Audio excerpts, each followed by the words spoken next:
sahabat pena itu ketika kita punya teman di luar di luar Ya. negeri. Oh, Jadi saya iya iya. tektokan sama beliau, sama mereka gitu, ngobrol akhirnya. Karena kan bahasa itu sebetulnya yang sulit itu ketika diaplikasikan. Selagi kita dekat dengan pencipta kita, selagi kita dekat dengan Tuhan kita, aman. Itu juga yang sering diamanahkan oleh orang tua dan keluarga saya gitu. Kayak kenapa orang tua dan keluarga saya akhirnya mempercayakan saya untuk silahkan pergi, yang penting jangan lupa sholat. Oke. Silahkan pergi, yang penting tahu asal kamu di mana. Nah, Assalamualaikum warahmatullahi wabarakatuh. Kembali lagi di channel podcast Sukri and the Gang bersama saya di Rizky Ramadan. Kesempatan kali ini kita akan membahas hal yang nggak berat, hal yang ringan-ringan aja seputar kehidupan sosial, sebetulnya seputar kehidupan sehari-hari. Nah, di sini saya nggak membicarakan itu sendiri karena saya sudah mendatangkan narasumber yang ada di hadapan saya ini, namanya ya kalian sudah sering lihat lah, Mbak Intan. Nah, semoga nggak bosan ya. Apa kabarnya, Mbak Intan? kabar baik alhamdulillah. Oke, ini kan di Kalimantan, bukan orang sini kan ya? Bukan. Bukan orang Saya sini, kebetulan asli Jerman. asli Jerman. Canda. Nggak kewajahan tuh. Asli Bogor, no Asli bocor-bocor. Bogor. Ya, Oke, berarti jauh banget ke Kalimantan. betul. Berarti ada prosesnya bisa datang ke sini. Iya. Coba dong ceritain. Iya, sebetulnya iya saya asli Bogor, kota hujan, kota angkut, kota macet.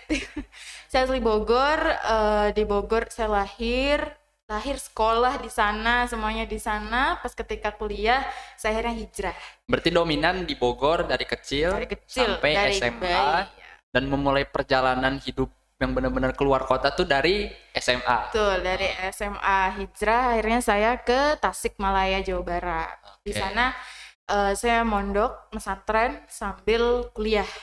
Oh, ada programnya gitu ya? Ada. Pesantren sambil Kuliah. Jadi saya sebetulnya bukan bukan kuliah gratis pesantren, enggak. Enggak. Justru pesantren gratis kuliah, bukan gratis juga sih. Ada yang dibayarin tetap. ada fasilitas kuliah gitu. Sebetulnya awalnya niat saya ke Tasik itu, niat saya ke pesantren Pramuka Khalifah ini untuk pesantren. Karena saya sempat gap year juga 1 tahun. Saya sempat gap year 1 tahun. Akhirnya saya daftar lah, ya udahlah, saya ada cita-cita, ada niat untuk adalah salah satu niat saya gitu ya. Ah. Saya masuk ke pesantren situ. Ternyata alhamdulillah di situ juga diperbolehkan untuk sambil kuliah gitu. Itu pusing nggak sih kan Kalau pesantren kan pasti kegiatannya banyak. Pasti kalau pesantren bayangannya kegiatan dari subuh, kemudian Iya. banyak lah sampai menjelang siang, sampai sore, bahkan malam juga pasti ada kegiatan. Itu kuliahnya gimana? Kuliah saya kebetulan kuliah ngambil online. Oh, Jadi kuliahnya tuh di Bandung. Unip saya tuh di Bandung. Jadi saya mahasiswa Bandung, tapi stay-nya di Tasik, di pesantren saya, karena saya ngambil online. Jadi apa ya, kegiatan pesantren saya tetap dijalani, kegiatan kuliah juga tetap dijalani. Kalau ditanya pusing apa enggak, ya tergantung mood sih sebenarnya. Kalau moodnya lagi jelek mah ya pusing, apalagi kan di samping kegiatan-kegiatan pesantren yang memang sebenarnya nggak padat-padat banget, pesantren kita tuh lebih fleksibel. Bagaimana apa ya, kita tuh dituntut untuk cari passion sendiri lah, intinya diiniin sendiri iya, gitu. Jadi nggak semua orang tuh yang santri di sana tuh setiap orangnya punya kesibukan masing-masing gitu. Nggak sama. Mungkin ada beberapa kegiatan yang memang kita berbarengan, tapi di samping itu di tengah-tengah apa ya, Ya.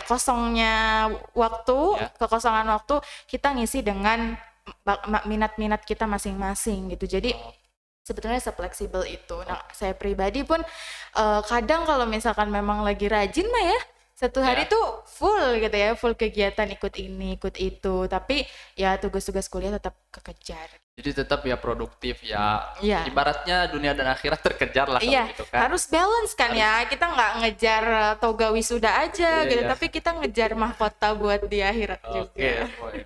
Oke, kita lanjut. Jangan-jangan nih, Iya. kesini juga merupakan program pesantren kah? Iya, betul. Itu Jadi gimana itu? di pesantren saya kebetulan ada program santri jurnalis. Nah, Ya. santri jurnalis itu ya seperti yang diketahui lah, jadi jurnalistik, wartawan, ya pasti dunia wartawan, kita kemana-mana, pergi ke sana ke sini. Kebetulan ketika saya masuk ke program jurnalis ini, saya ditugaskanlah ke Kalimantan.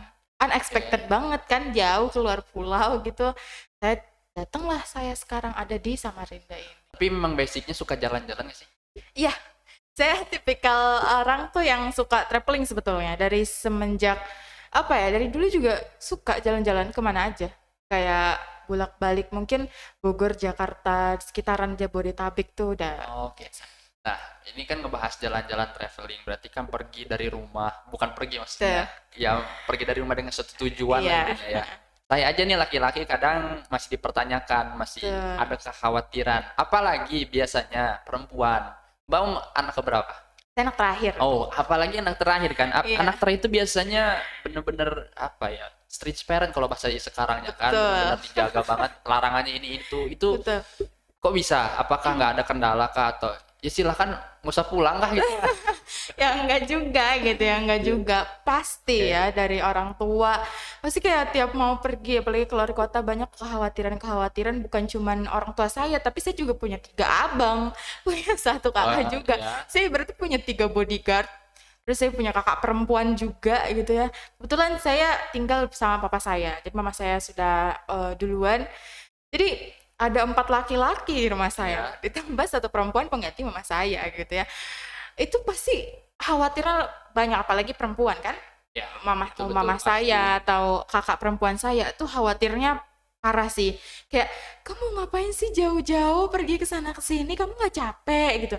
Itu tuh sebenarnya bukan masalah capeknya ya, tapi masalah kayak, "Duh, jangan pergi deh, gue khawatir kalau kamu kenapa-napa." Pasti kayak gitu kan Pasti sebetulnya gitu ya. gitu. Apalagi seorang papa juga ke anak perempuan terakhirnya, anak bungsu pasti proteknya banget. Mungkin mungkin Mas juga punya adik. Punya. Nah, itu yang dirasakan abang-abang saya ketika adik Adik. kecilnya ini pergi kemana-mana tanpa didampingi oleh mereka gitu. Khawatirnya parah sih. Oke. Overprotective lebih. Overprotective Iya. berarti ya. Berarti ya sebetulnya khawatir tetap, tapi Pasti. bagaimana sih kita ngasih Ya, kepercayaan? betul. Oke, berangkat ke Kalimantan, ke Pulau Borneo kan, banyak banget ya wisata-wisatanya. Betul. Ini sebelum ya udahlah anggap kita udah di Kalimantan, udah kemana aja sih Mbak Intan di Kalimantan ini?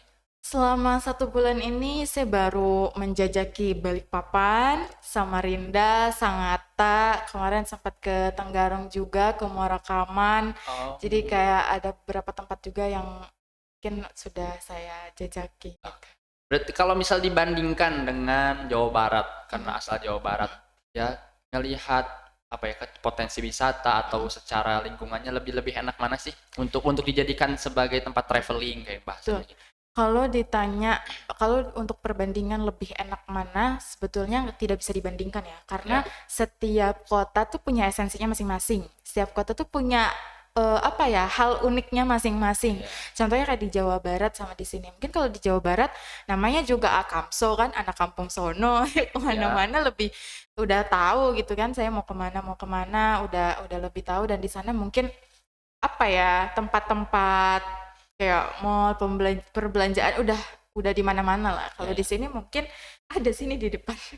Ya, di sini juga Ada big mall gitu-gitu. Tapi mungkin di beberapa kota kayak misalnya di Sangatta kemarin itu ya udah memang seadanya seperti itu. Tapi bukan berarti nggak keren banget. Di sini potensi wisatanya luar biasa.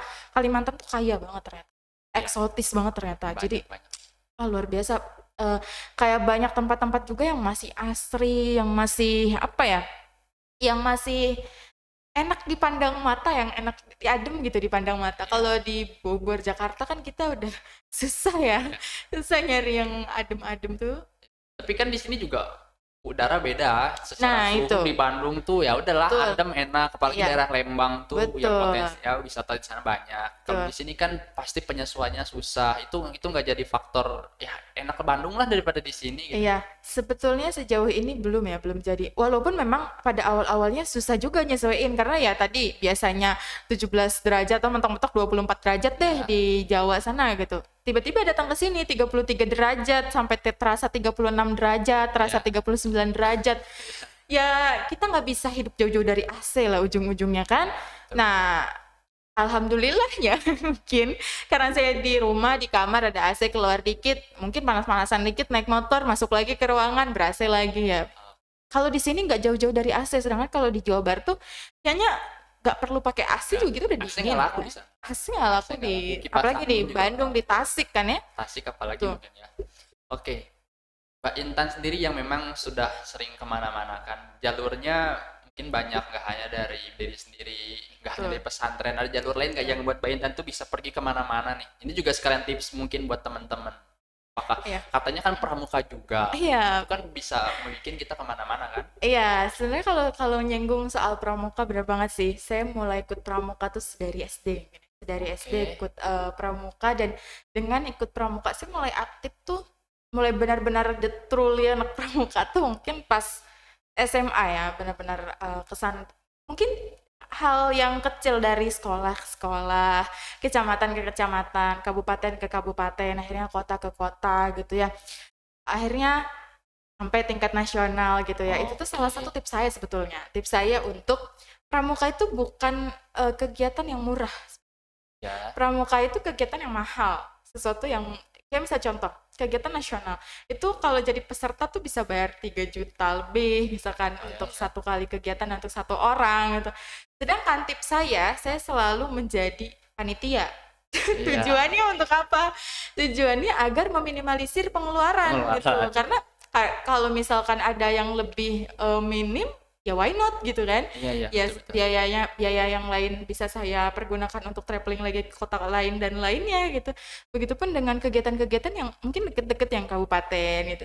Saya lebih sering ikut kepanitiaan daripada jadi peserta. Ya?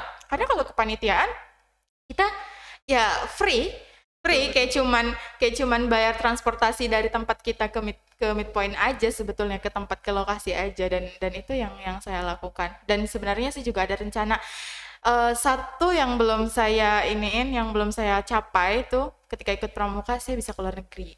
Kan harusnya kemarin juga saya sebetulnya ada rencana untuk mengikuti Jambore Dunia juga, ikut berkontribusi di Jambore Dunia, cuman mungkin qadarullah saya akhirnya jadi panitia di Jambore Nasional, di Raimuna Nasional gitu. Ya. Jadi mungkin belum rezekinya, dan insya Allah tahun depan ada rencana buat teman-teman yang ikut pramuka, jangan lupa ikut World Camp di Taiwan bulan Maret, itu masih ada. Mbak Intan bakal berangkat ke sana, Pak? Insya Allah saya sudah daftar jadi volunteer di sana nanti untuk di Taiwan tahun depan. Jadi untuk para adik-adikku, buat para teman-teman, ada kesempatan World Camp dan kita harus cobain sih. Jadi kalau kita ngebahas benar-benar traveling tadi kan, jalan keluar kota, keluar negeri itu jalurnya banyak kan, tidak hanya dengan uang pribadi tadi. Bisa ngambil celah-celah lain, misal tadi lewat pramuka tadi. Iya, betul. Dan benar-benar bisa menjadi perantara untuk kita ke tempat yang nggak kepikiran, jadi ke luar negeri. Iya. Mungkin beberapa orang awam pramuka mungkin hanya gitu-gitu aja. Ternyata kan bisa mengantarkan kita ke Korea kah, atau tadi kan yang Jambore Dunia ke Taiwan juga nanti. Betul. Dan salah satunya tadi bisa berangkat ke Jakarta kan, Raimuna Nasional. Selain tadi yang udah disebutkan, selain tadi juga yang udah dijelaskan, udah kemana aja, udah di Kalimantan ini kemana aja, harapan Mbak Intan sebagai mungkin perempuan adalah ya ngelihat video kayak aduh jadi apa ya, tempat tujuan saya pengen ke sini deh, atau nanti saya pengen menua di sini deh gitu. Di mana ya, Mbak? Sebetulnya ada tempat-tempat yang jadi wishlist saya gitu ya. Jadi wishlist saya selain memang Kota Mekah yang semua orang mimpinya ke sana gitu. Ada juga Turki sebetulnya. Jadi memang sebetulnya sebelum saya kuliah di Indonesia ini, saya pernah punya harapan untuk kuliah di Turki sana, karena mungkin belum rezekinya, sudah diikhtiarkan, jangan memang belum rezekinya, mungkin S2 insya Allah, yang terdekat dulu aja mungkin ya, harapan 5 tahun ke depan ini. S2 insya Allah lanjut ke sana, lanjut ke Turki sana, insya Allah minta doanya untuk semuanya, semoga dipermudah masuk Turki sana. Walaupun memang tidak ada rezekinya di Turki, saya punya lagi wishlist ke Finlandia gitu, ke daerah-daerah. Nah itu kan rencana ya, artinya rencana juga perlu dikonsepkan. Betul. Perlu mental, perlu ilmu. Berangkat ke tempat lain juga kan bahasanya beda, nggak usah keluar negeri lah, kita anggap aja teman saya yang dari Medan ke Jawa kan bahasanya beda, bahasa Medan sama bahasa di Jawa tuh beda. Artinya kalau kita mau ke luar negeri, bahasa juga harus menyesuaikan. Artinya banyak yang disiapkan, selain bahasa, mental, yang Mbak Intan persiapkan nih apa untuk berangkat ke sana? Iya betul banget. Jadi selain kita nggak yang hanya gegabah gitu loh kayak kita pergi ke luar negeri apalagi dengan ikut event-event tertentu nggak Iya. mungkin kita cuman ngangong-ngangong aja gitu kan. Iya. Karena nggak mungkin juga di negara lain bukan nggak mungkin ya kecil kemungkinan ngerti bahasa kita Betul, karena betul. mereka ada bahasa internasional kita kan bahasa Inggris gitu kan ya. Kita juga harus menyiapkan bekal itu. Nah kalau saya pribadi memang sudah tertarik dengan belajar bahasa itu dari apa ya, dari kalau bahasa Inggris mungkin dari SD kali ya, gara-gara saya tontonannya dulu Harry Potter. Jadi ya Ya. saya belajar dari film itu, saya belajar dari beberapa lagu juga. Jadi hasil belajar saya langsung apply. Saya dulu punya sahabat pena. Ngalamin nggak punya Nggak sahabat tahu pena? tuh apa tuh. Sahabat pena itu ketika kita punya teman di luar Ya. negeri. Oh. Jadi saya Iya, iya. tektokan sama beliau, sama mereka gitu ngobrol akhirnya. Karena kan bahasa itu sebetulnya yang sulit itu ketika diaplikasikan. Ya. Mau belajar satu kamus tuh kita hafal, kalau kita nggak pernah dipakai dipraktekkan. bakal lupa lagi. Ya sih Iya, kayak betul, saya betul. mungkin pernah beberapa belajar bahasa Korea, bahasa Jepang, saya pernah Hangul yang Mandarin juga pernah belajar beberapa. Tapi karena jarang digunakan, ya lupa lagi gitu. Iya. Dulu mungkin tuntutannya karena saya daftar kuliah. Waktu itu saya sempat daftar kuliah di Max Jepang juga, di AMA Korea juga. Jadi saya belajar bahasanya kan, mau nggak mau. Iya, Ya minimal perkenalan diri lah ya. Iya. Perkenalan diri. Ya gamsamnida mah harus tahu lah ya gitu. Terus kayak yang ya, karena di sini mau ngomong Korea sama siapa ya Iya, kayak kan. gitu kan, betul, Jadi betul. jarang dipakai, akhirnya lupa. Kalau bahasa Inggris mungkin mau di sini pun banyak orang-orang yang bisa kita ajak ngobrol bahasa Inggris. Jadi lumayan lah, masih rada-rada inget walaupun belum bisa diartikan sudah benar-benar fasih dong. Enggak. Saya masih bahkan bulan Januari itu saya masih ada rencana untuk Ya. pergi ke Pare untuk ngasah lagi bahasa Inggris saya. Oke. Pertanyaan terakhir lah terkait ya berangkat ke luar itu kan harus punya keberanian. Nggak ada yang disiapkan dari diri sendiri. Apalagi nih, ya ini pertanyaan untuk perempuan dan untuk perempuan di luar sana lagi. Apa sih yang memang harus disiapkan yang jadi pegangan untuk seorang perempuan nih yang ingin pergi keluar kota, yang ingin berangkat ke negara lain, itu apa yang harus disiapkan? Yang harus disiapkan sebetulnya iman. Gimana? Iman dan takwa. Karena apa gini ya? Selagi kita dekat dengan pencipta kita, selagi kita dekat dengan Tuhan kita, aman. Itu juga yang sering diamanahkan oleh orang tua dan keluarga saya gitu. Kayak kenapa orang tua dan keluarga saya akhirnya mempercayakan saya untuk silahkan pergi, yang penting jangan lupa sholat. Oke. Silahkan pergi, yang penting tahu asal kamu di mana. Nah, karena kalau kamu udah dekat sama Tuhan kamu, itu artinya kamu aman. Itu yang pertama, iman. Yang kedua ya, kita harus tahu dulu perbekalannya. Dan ada tips dari saya. Sebelum kita pergi ke satu tempat gitu ya, misal kamu mau keluar negeri nih, kemana, itu usahakan punya temen. Dan searching di negara sana tuh gimana, bagaimana, kulturnya gimana.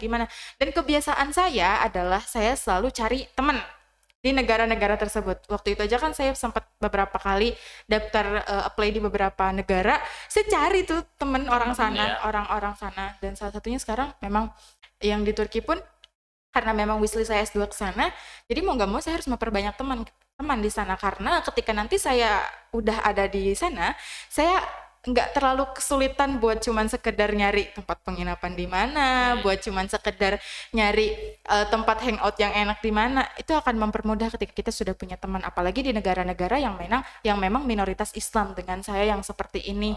Ketika saya sudah punya teman, cari tempat makan yang halal kan memang rada susah. Tapi minimal kalau udah punya teman kan kita ada yang mengarahkan. Kalau kita nggak bisa bahasanya, ada yang nge-guide-in. Nah itu salah satu tips dari saya selalu cari teman di negara yang mana pengen saya tuju. Oke, berarti memang ya intinya jangan asal juga, jangan nekat juga, harus ada yang disiapkan. Dan yang paling penting poin tadi adalah ketika kita memang mau berangkat ke tempat lain itu tuh jangan sampai mikir nggak bisa, karena banyak banget jalannya, banyak banget ruangnya, bahkan lewat tadi yang Mbak Intan lakuin turut pramuka, bisa keluar kota, bahkan ada plan juga bakal keluar negeri kan. Artinya jalannya banyak. Tadi juga udah dijelaskan persiapan yang harus dipenuhi apa. Jadi jangan asal cari temen juga, cari relasi juga agar kita sampai ke negara tersebut tuh ya nggak kebingungan. Iya. Selain kita juga memang perlu bekal bahasa, Betul. perlu bekal dana juga ya. Intinya kita harus mengkonsepkan sebelum kita melakukan. Oke, terima kasih kepada Mbak Intan atas Sama-sama. waktunya. Semoga ini juga bisa menjadi bekal buat kita semua, bisa apa ya, menyemangati atas apa yang kita niatkan. Terima kasih atas kesempatannya, semoga bermanfaat. Untuk teman-teman, pantengin terus podcast Sukri and the Gang. Jangan lupa like, comment, subscribe, dan di-share ke teman-teman agar ini bisa menjadi manfaat. Cukup sekian. Wassalamualaikum warahmatullahi wabarakatuh. Waalaikumsalam warahmatullahi